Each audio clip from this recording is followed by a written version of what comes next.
Buenas tardes. Al final, hoy tuvimos varios problemas técnicos, así que decidimos resumir el taller en este video. Este taller lo habíamos pensado originalmente para el 13 de marzo, que al día siguiente, el 14 de marzo, se conmemoraba el Día Internacional de las Matemáticas. ¿Y por qué ese día? Porque si usamos la forma de los anglosajones de escribir la fecha, sería 3-14. Un truncamiento del número pi, ¿sí? Entonces, por eso es que nosotros decidimos hacer este taller en honor al número pi. ¿Por qué le pusimos así? Pi, el número más allá de la razón. Precisamente porque pi es un número irracional, pero sí, no porque esté loco, no, sino porque no se puede escribir como una razón o un cociente entre dos enteros. Este hecho provocó un montón de revueltas, líos, trataron de encasillarlos y al final, bueno, quedó como es, un número irracional. Queríamos compartir un extracto, me olvidé de ir pasando las diapositivas, pero bueno, un extracto de un video de una película española que resume básicamente lo que nosotros pensamos del número pi y las matemáticas.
Bien, nosotras hoy a la mañana les propusimos llegar al valor del número pi de tres maneras diferentes. La primera manera era mirando cuántas veces entraba el diámetro de una circunferencia en su perímetro. Para eso, les propusimos medir objetos redondos, como por ejemplo este posavasos, esta lata y todos los que ustedes habían traído. Lo que vamos a hacer, o lo que hicimos, fue medir con el centímetro o con un cordón y después estirándolo sobre una regla, todo el contorno o perímetro de, por ejemplo, este posavasos. Después medimos el diámetro y acá es donde se nos complica un poco, entonces o podíamos tratar de usar la misma herramienta o, para mejor precisión, uno de estos.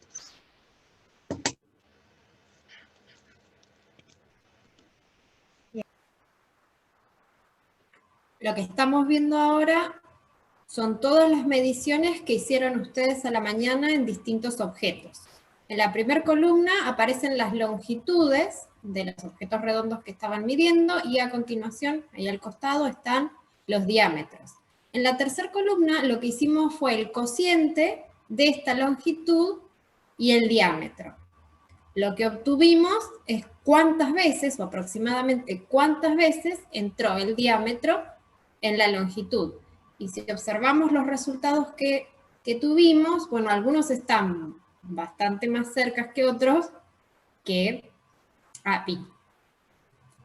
¿Por qué puede ser eso? Bueno, fíjense, por ejemplo, en el caso este que está acá, que es el 28,9, es el de mi posavasos. Este, que era bastante liso y fácil de medir, fue dentro de los más, junto con una moneda que nos habían dicho, que creo que no la anoté acá. Acá teníamos varias mediciones hechas. Yo había medido la moneda, pero no me dio tan bien. Medimos taza, macetas, hilos, reloj de arena, ni se nota, pero es un reloj de arena. Platos, usamos esa técnica del cordón ahí en el caso de los platos porque se complicaba. Ollas. Yo también medí el posavasos, pero... Ah, no, era tuya, claro, con razón está tan linda. Y ahora vamos al segundo experimento. El segundo experimento que trabajamos se conoce como las agujas de Buffon. Para eso, ustedes habían buscado 50 fósforos y una hoja con divisiones, con líneas paralelas, que distan entre sí la medida de, en este caso, fósforo porque tengo fósforo. La idea es tirar los palitos y ver, contar cuántos de esos palitos cruzan las líneas, para luego hacer esta cuenta. 2n, donde n es el total de palitos, o sea, los 50, 2 por 50, dividido la cantidad de palitos que cruzan las líneas. Bueno, cada uno de ustedes tenía armada su superficie con líneas paralelas y les pedimos que cuenten 50 fósforos o 50 palitos o 50 alfileres, lo que sea que hayan elegido. Y lo que hicimos fue tirar sobre esa superficie los 50 palitos y contamos cuántos palitos habían cortado las rectas. Eso quedó anotado acá. Todos teníamos en total 50 palitos y en esta columna están anotadas todos los palitos que cortaron alguna recta. La cuenta de la que habló Luciana recién es la que está en esta tercera columna.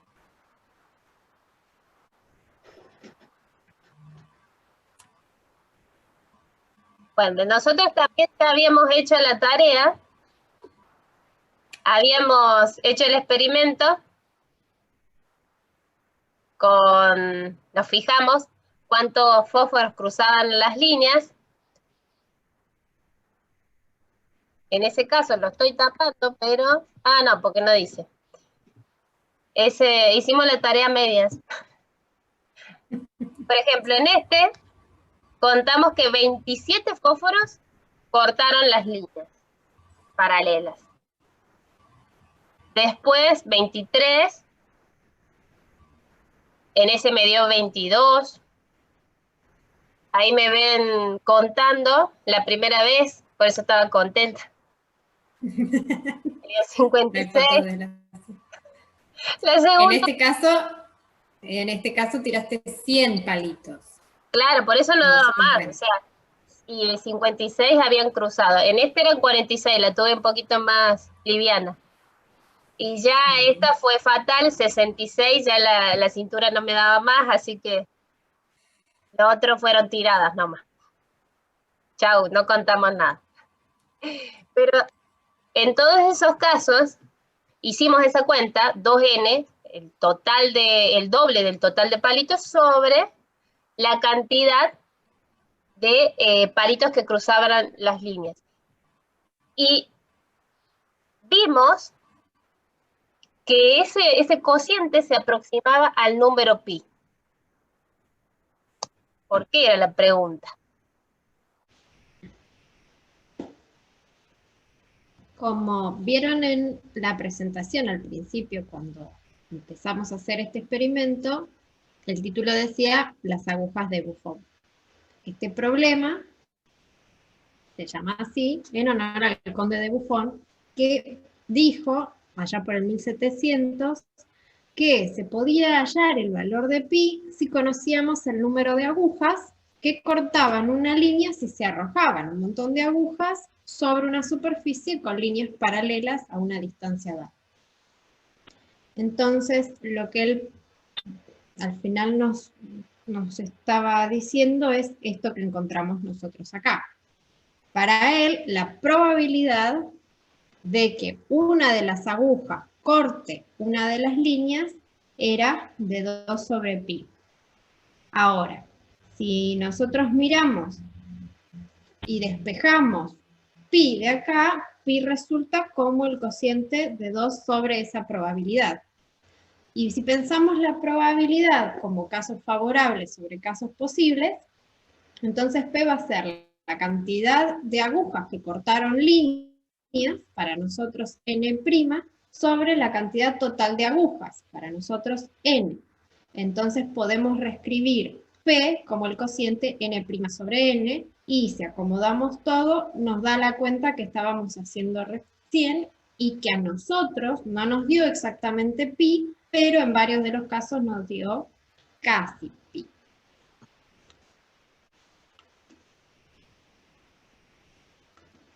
Entonces, ¿por qué 2 sobre pi? Para ver que la probabilidad de que una aguja corte una recta es 2 sobre pi, lo que primero tenemos que hacer es determinar exactamente cuándo una aguja corta una recta.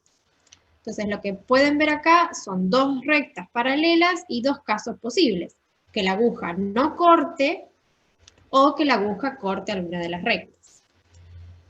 Para ver exactamente la posición en la que están, nos vamos a valer, por un lado, de la distancia del centro de la aguja a una de las rectas más cercanas. Y por otro lado, al ángulo, a un ángulo que nos permita de alguna manera saber si esta...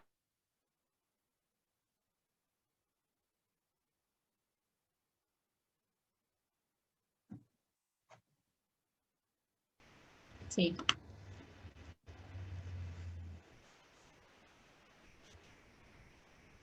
Bien, X es la distancia desde el centro de la aguja hasta la recta más cercana.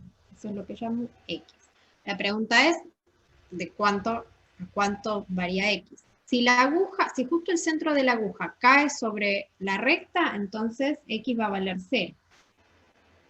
A partir de ahí, si la empiezo a correr, puede llegar hasta el centro, que como sabemos que esto mide lo mismo que la aguja, el centro va a estar a una distancia de L sobre 2. Y si me paso, empiezo a medir la distancia sobre la otra recta. Por lo tanto, X va a ir hasta L sobre 2.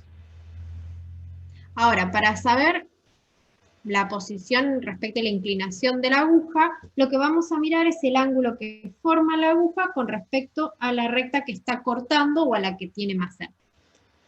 Lo vemos en esta que está cortando porque es un poco más fácil, pero sería el mismo ángulo. Tenemos que mirar este de acá. Entonces, la pregunta es, ¿entre qué y qué varía tita?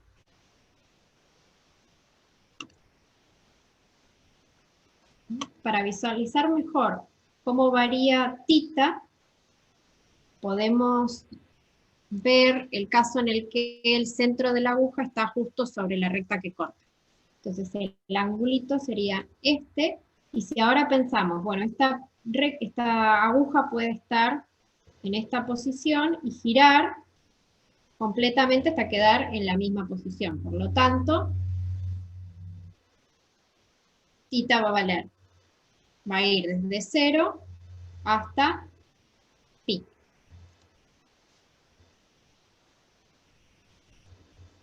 Ahora, como no hay chances diferentes para que la aguja caiga más acá o más allá, o sea, de que tome más valores cercanos a L sobre 2 o a 0, y lo mismo para tita, puede caer en cualquier posición, entonces esto lo podemos graficar, voy a ir a la siguiente, en un par de ejes, en donde en el eje horizontal voy a graficar el ángulo, y en el vertical la distancia del centro, la distancia X. Entonces habíamos dicho, la aguja puede caer con un ángulo de 0 a pi, y a una distancia de 0 a L sobre 2.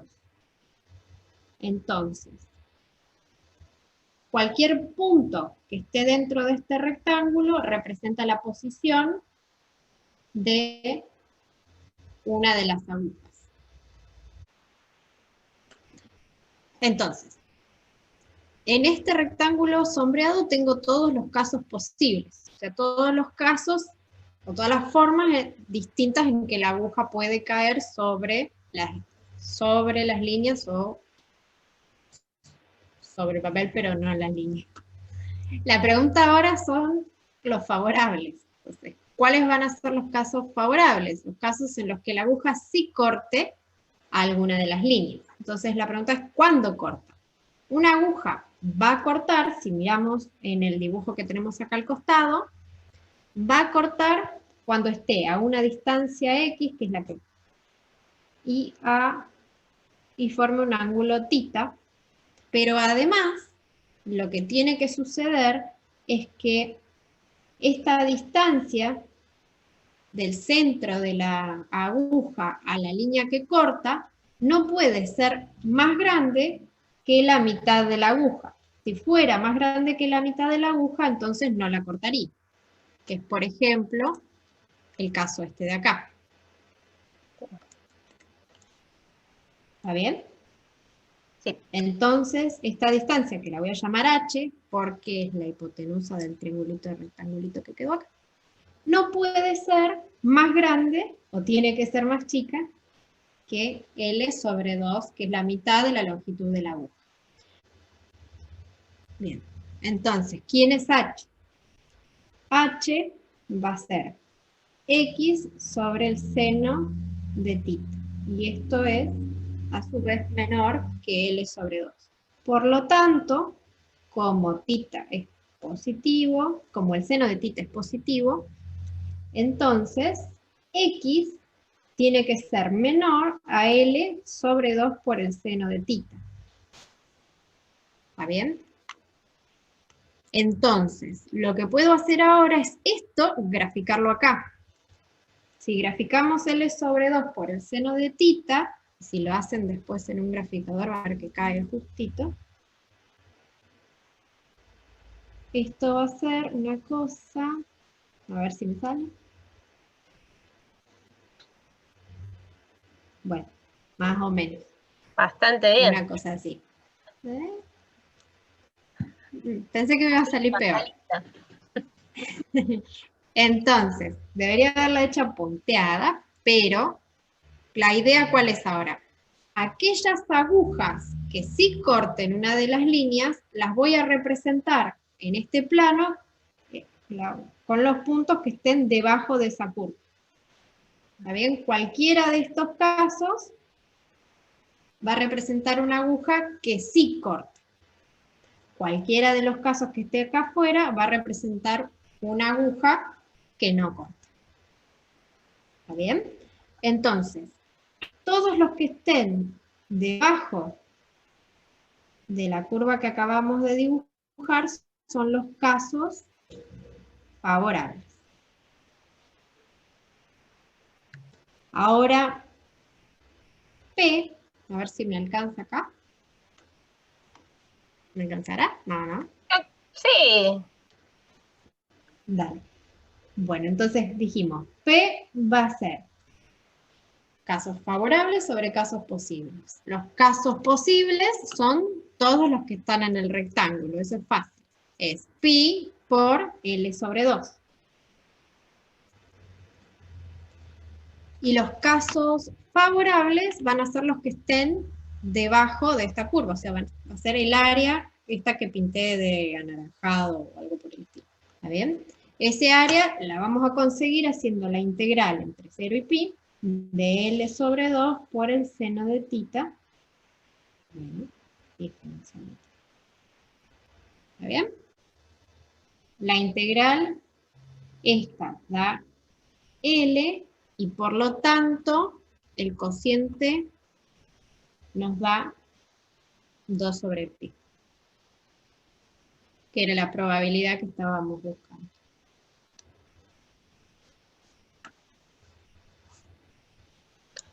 por último, el último experimento con el que trabajamos esta mañana fue de una forma de aproximar pi con sumas, que es muy bueno. Lo único que tiene de malo es que hay que hacer infinitas sumas, es el único pequeño detalle. Y vimos dos series, la serie de Gregory y Leibniz, que se aproxima a pi de esta forma: 4 menos 4 sobre 3 más 4 quintos menos 4 séptimos. Y lo que primero que hicimos fue tratar de darnos cuenta cuáles eran los términos que seguían. Ustedes me dijeron que el que seguía era más 4 sobre 13. Después de ese sería menos 4 sobre 15 y así. Bueno, sumamos estos términos primero. Esta suma nos dio aproximadamente 2,97 les había dado.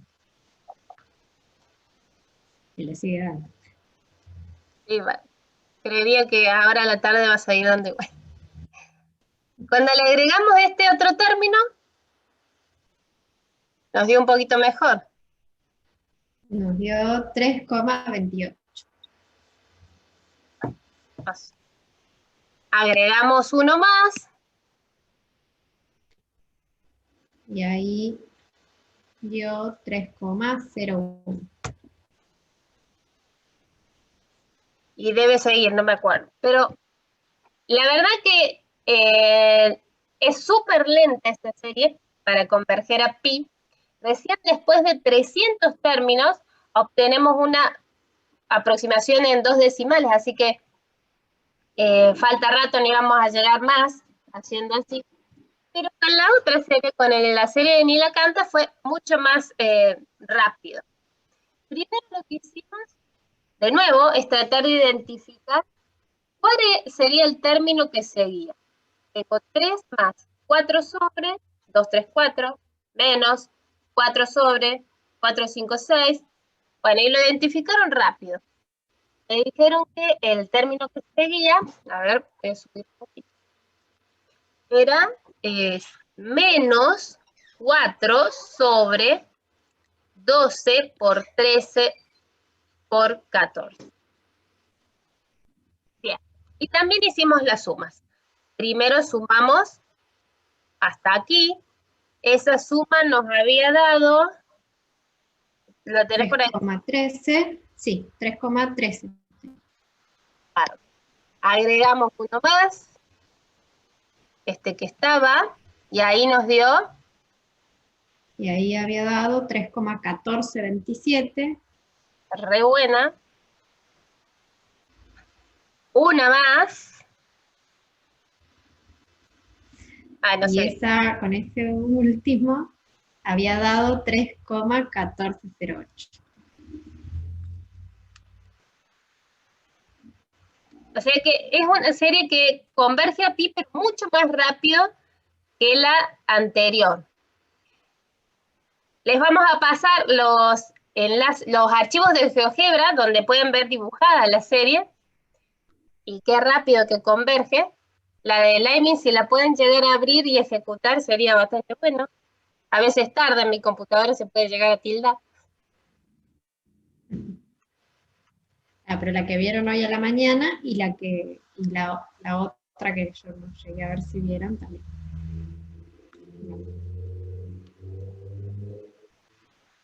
Sí, y en definitiva, el método que había resultado más preciso, el primero porque dependía mucho de nuestras mediciones, nuestro ojo, qué instrumentos usamos, la forma de lo que hemos medido, no nos resultó muy efectivo.